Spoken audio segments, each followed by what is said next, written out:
Siap, terima kasih Bapak.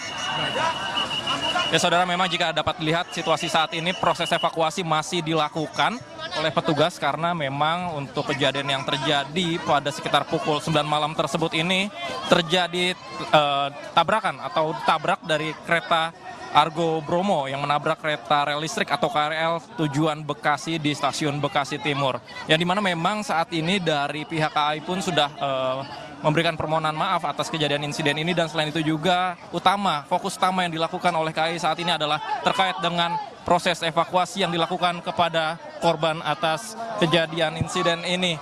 Yang dimana memang ini menjadi fokus utama, selain itu juga proses penanganan medis yang dilakukan.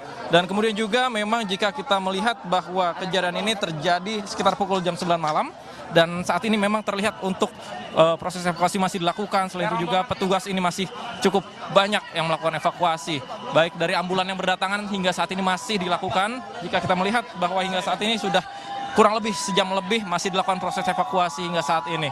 Valen. Ariel, dalam proses evakuasi yang terus berlangsung hingga saat ini, para